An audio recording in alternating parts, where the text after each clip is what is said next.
परम सत्कारयोग साध संगत जी सारे ही अपनी रसना पवित्र करिए ते आखिए धन श्री सतगुरु जगजीत सिंह जी।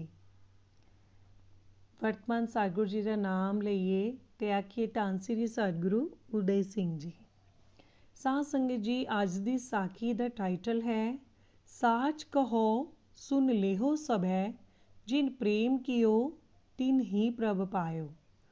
गुरु गोबिंद सिंह जी अपनी बाणी विच लिखते हैं साच कहो सुन लेहो सबै जिन प्रेम कियो तिन ही प्रभ पायो। भगवान रामचंद्र जी ने प्रेम दे वस हो के भीलनी दे झूठे बेर खाधे। भगवान कृष्ण जी ने प्रेम दे वस हो के दुर्योधन दे मेविਆਂ ਨੂੰ ਛੱਡ के बीदर ਦਾ अलूना साग खाधा।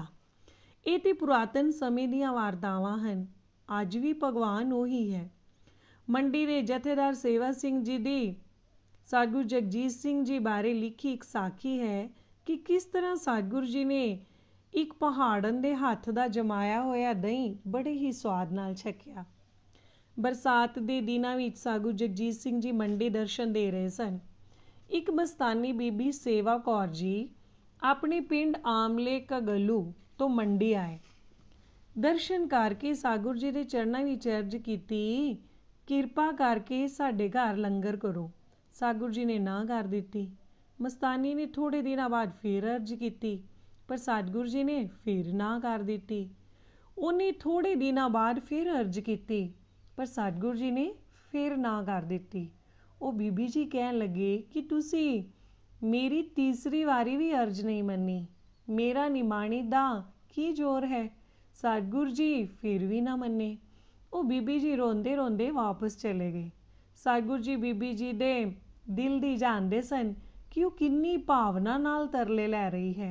थोड़े दिनों बाद सतगुरु जी ने जथेदार सेवा सिंह जी नूं हुक्म किया कि तुसी सवेरे अपनी सिंघणी नूं नाल लैके मस्तानी दे घर जाओ अते उस नूं आखो कि अज असीं तेरे घर प्रशादा छकण आवांगे।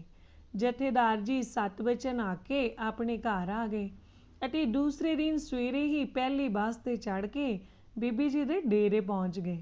उन्होंने जाके वेख्या कि बीबी जी तो अद्धे तो वध लंगर तैयार करी बैठे सन।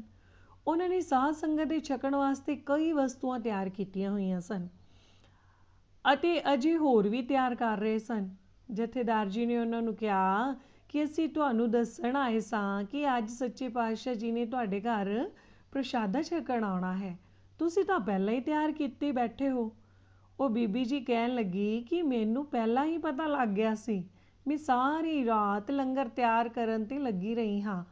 इधरों सच्चे पातशाह जी ने मंडी तो चल के आमलू गलू पहुँच के मस्तानी नूं दर्शन दिते अते हुक्म किया कि लिया मस्तानी प्रशादा छका। सतगुरु जी ने बड़े प्रेम नाल प्रशादा छकिया। उस तो बाद सारी संगत ने भी प्रशादा छकिया। सतगुरु जी प्रशादा छकन तो बाद चरनां विच जोड़े पा के थल्ले एक बौली वाल नूं चल पे। हौली हौली उतर के उस बौली ते पहुँच के बुक्का नाल ही जल लै लैके बस्त्रा समेत इशनान कर लिया अते हौली हौली गिले बस्त्रा नाल ही चल के ऊपर आ गए अते सीधे लंगर विच जाके मस्तानी नूं हुक्म किया कि लिया मस्तानी प्रशादा छका।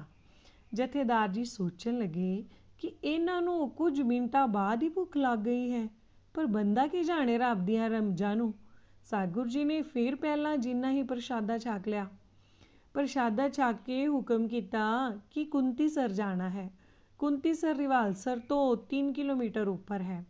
सारी साध संगत कुंतीसर जाण वास्ते तैयार हो गई। सच्चे पातशाह जी ने जथेदार जी नूं हुक्म किया कि तुसी तुहाडी सिंघणी अते मस्तानी दी धी इत्थे ही रहो। जथेदार जी ने 7 बचन कह दिता। बाकी सारी साध संगत सच्चे पातशाह जी नाल कुंतीसर वल चल पई। एक पहाड़न जिसदा मस्तानी दे घर दे नेड़े ही घर सी ਉਹ एक कुजे विच दही लैके जथेदार जी दे कोल पहुँच के कहन लगी ए दही लवो, ए महाराज जी ने खाना है, तुसी इस नूं हथ ना लाया जे। जथेदार जी ने उसनूं आख्या कि भैण मेरीए ਇਹ ਦਹੀਂ सतगुरु जी ने नहीं खाना, ਇਹ ਉਹਨਾਂ ਦੇ खाण वाला नहीं है। ਉਹ ਕਹਿਣ ਲੱਗੀ ਕਿ ਤੈਨੂੰ ਕੀ ਪਤਾ ਹੈ, ਤੂੰ ਇਸ ਨੂੰ ਕੱਪੜੇ ਤੋਂ ਫੜ ਕੇ ਰੱਖ ਲੈ, ਇਸ ਨੂੰ ਹੱਥ ਨਾ ਲਾਈ। ਉਹਨਾਂ ਨੇ ਉਸ ਕੁੱਜੇ ਨੂੰ ਕੱਪੜੇ ਤੋਂ ਫੜ ਕੇ ਇੱਕ ਫੱਟੀ ਉੱਤੇ ਰੱਖ ਦਿੱਤਾ। ਉਹ ਪਹਾੜਨ ਘਰ ਚਲੀ ਗਈ। ਇੰਨੇ ਚਿਰ ਨੂੰ ਬਾਰਿਸ਼ ਸ਼ੁਰੂ ਹੋ ਗਈ। ਸਾਰੀ ਸਾਧ ਸੰਗਤ ਚੰਗੀ ਤਰ੍ਹਾਂ ਭਿੱਜ ਕੇ ਵਾਪਸ ਪਹੁੰਚ ਗਈ। ਸਾਗੁਰ ਜੀ ਨੇ ਬਚਨ ਕੀਤਾ ਕਿ ਅਸੀਂ ਪਕੌੜੇ ਛਕਣੇ ਨੇ, ਛੇਤੀ ਨਾਲ ਤਿਆਰ ਕਰੋ। ਪਕੌੜੇ ਨਿਕਲਣੇ ਸ਼ੁਰੂ ਹੋ ਗਏ। ਸਾਗੁਰ ਜੀ ਪਕੌੜੇ ਛਕਣ ਲੱਗ ਪਏ। ਜਥੇਦਾਰ ਜੀ ਨੇ ਅਰਜ਼ ਕੀਤੀ ਕਿ ਗਰੀਬ ਨਿਵਾਜ ਜੀ, ਇੱਕ ਪਹਾੜਨ ਮਿੱਟੀ ਦੇ ਕੁੱਜੇ ਵਿੱਚ ਦਹੀਂ ਦੇ ਗਈ ਹੈ। ਉਹ ਮੈਨੂੰ ਕਹਿੰਦੀ ਸੀ ਕਿ ਤੂੰ ਹੱਥ ਨਾ ਲਾਈ, ਇਹ ਮਹਾਰਾਜ ਜੀ ਨੇ ਹੀ ਛਕਣਾ ਹੈ। ਮੈਂ ਫੜ ਕੇ ਉਹ ਫੱਟੀ ਉੱਤੇ ਰੱਖਿਆ ਹੋਇਆ ਹੈ। ਅੱਗੋਂ ਜਿਸ ਤਰ੍ਹਾਂ ਆਪ ਜੀ ਦੀ ਰਜ਼ਾ। ਸੱਚੇ ਪਾਤਸ਼ਾਹ ਜੀ ਨੇ ਬੜੀ ਖੁਸ਼ੀ ਨਾਲ ਬਚਨ ਕੀਤਾ ਕਿ ਛੇਤੀ ਕਰ ਵੀ ਸਾਨੂੰ ਦਹੀਂ ਦੇ। ਜਥੇਦਾਰ ਜੀ ਨੇ ਉਹ ਕੁੱਜਾ ਮਾਤਾ ਜੀ ਨੂੰ ਫੜਾ ਦਿੱਤਾ। ਮਾਤਾ ਜੀ ਨੇ ਉਸ ਵਿੱਚੋਂ ਦਹੀਂ ਕੱਢ ਕੇ ਕੌਲ ਵਿੱਚ ਪਾ ਕੇ ਸੱਚੇ ਪਾਤਸ਼ਾਹ ਜੀ ਨੂੰ ਦੇ ਦਿੱਤਾ। ਸੱਚੇ ਪਾਤਸ਼ਾਹ ਜੀ ਨੇ ਦਹੀਂ ਦੇ ਨਾਲ ਪਕੌੜੇ ਛਕ ਕੇ ਬੜੀ ਖੁਸ਼ੀ ਦੇ ਨਾਲ ਬਚਨ ਕੀਤਾ ਕਿ ਹੁਣ ਪਕੌੜਿਆਂ ਦਾ ਬੜਾ ਹੀ ਸਵਾਦ ਆਇਆ ਹੈ। ਸਾਧ ਸੰਗਤ ਹੈਰਾਨ ਹੋ ਕੇ ਵੇਖ ਰਹੀ ਸੀ ਕਿ ਕਿਸ ਤਰ੍ਹਾਂ ਇੱਕ ਪਹਾੜਨ ਦੇ ਹੱਥ ਦਾ ਜਮਾਇਆ ਹੋਇਆ ਦਹੀਂ ਛਕ ਰਹੇ ਹਨ, ਨਾਲੇ ਕਹਿ ਰਹੇ ਹਨ ਕਿ ਬੜਾ ਹੀ ਸਵਾਦ ਆਇਆ ਹੈ। ਬੇਬੇ ਦਲੀਪ ਕੌਰ ਜੀ ਕਹਿਣ ਲੱਗੇ ਕਿ ਸਾਰਾ ਸਵਾਦ ਤੁਸੀਂ ਲਈ ਜਾਣਾ ਹੈ। ਸਾਗੁਰ ਜੀ ਨੇ ਉੱਥੇ ਹੀ ਦਹੀਂ ਛਕਣਾ ਛੱਡ ਦਿੱਤਾ। ਬਾਕੀ ਦਾ ਬਚਿਆ ਦਹੀਂ ਸਾਧ ਸੰਗਤ ਨੇ ਪਕੌੜਿਆਂ ਨਾਲ ਛਕਿਆ। ਭਿਲਣੀ ਦੇ ਬੇਰ, ਕੇਲੇ ਦੀਆਂ ਛਿਲੜਾਂ ਅਤੇ ਅਲੂਣਾ ਸਾਗ ਖਾਣ ਵਾਲੇ ਨੇ ਪਹਾੜਨ ਦੇ ਹੱਥ ਦਾ ਦਹੀਂ ਬੜੇ ਹੀ ਸਵਾਦ ਨਾਲ ਛਕਿਆ। ਉਹ ਹੀ ਜਾਣਦੇ ਸਨ ਕਿ ਇਹਦੇ ਵਿੱਚ ਕਿੰਨਾ ਪਿਆਰ ਭਰਿਆ ਹੋਇਆ ਹੈ। ਹੁਣ ਇੱਥੇ ਵਿਚਾਰਨ ਵਾਲੀ ਗੱਲ ਇਹ ਹੈ ਕਿ ਉਸ ਪਹਾੜਨ ਬੀਬੀ ਨੂੰ ਕਿਸ ਤਰ੍ਹਾਂ ਪਤਾ ਸੀ ਕਿ ਮਹਾਰਾਜ ਜੀ ਨੇ ਸਵੇਰੇ ਹੀ ਆਉਣਾ ਹੈ ਅਤੇ ਮੈਂ ਉਹਨਾਂ ਨੂੰ ਭੇਟ ਕਰਨ ਲਈ ਰਾਤ ਨੂੰ ਦਹੀਂ ਜਮਾ ਦਿਆਂ। ਇਹਦੇ ਵਿੱਚ ਕੀ ਰਾਜ ਹੈ, ਇਹ ਸਿਰਫ ਉਹੀ ਅਕਾਲ ਪੁਰਖ ਸਾਗੁਰ ਜਗਜੀਤ ਸਿੰਘ ਜੀ ਹੀ ਜਾਣਦੇ ਸਨ। ਪਕੌੜੇ ਛਕ ਕੇ ਸੱਚੇ ਪਾਤਸ਼ਾਹ ਜੀ ਨੇ ਮਸਤਾਨੀ ਨੂੰ ਆਖਿਆ ਕਿ ਮਸਤਾਨੀਏ, ਤੇਰੇ 3 ਲੰਗਰ ਹੋ ਗਏ ਹਨ। ਅਰਥਾਤ ਬੀਬੀ ਜੀ ਨੇ ਸਾਗੁਰ ਜੀ ਅੱਗੇ 3 ਵਾਰੀ ਲੰਗਰ ਦੀ ਅਰਜ਼ ਕੀਤੀ ਸੀ। ਸੱਚੇ ਪਾਤਸ਼ਾਹ ਜੀ ਨੇ 2 ਵਾਰੀ ਪ੍ਰਸ਼ਾਦਾ ਛਕਿਆ ਅਤੇ 1 ਵਾਰੀ ਪਕੌੜੇ ਛਕੇ। ਇਸ ਤਰ੍ਹਾਂ ਬੀਬੀ ਜੀ ਦੇ 3 ਲੰਗਰ ਹੋ ਗਏ। ਇਹ ਬਚਨ ਕਰਕੇ ਸੱਚੇ ਪਾਤਸ਼ਾਹ ਜੀ ਮੰਡੀ ਨੂੰ ਚੱਲ ਪਏ। ਜਾਣ ਲੱਗਿਆ ਜਥੇਦਾਰ ਜੀ ਨੂੰ ਕਿਹਾ ਕਿ ਤੁਸੀਂ ਮੈਨੂੰ ਦੱਸਿਆ ਨਹੀਂ, ਮੈਂ ਤਾਂ ਉਸ ਪਹਾੜਨ ਬੀਬੀ ਦੇ ਘਰ ਜਾਣਾ ਸੀ।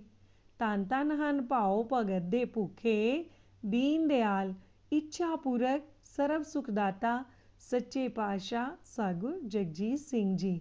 ਆਓ ਉਹਨਾਂ ਦੀ ਚਰਨ ਧੂੜੀ ਮੁੱਖ ਮਸਤਕ ਤੇ ਲਗਾ ਲਈਏ। ਧੰਨ ਸ੍ਰੀ ਸਤਿਗੁਰੂ ਜਗਜੀਤ ਸਿੰਘ।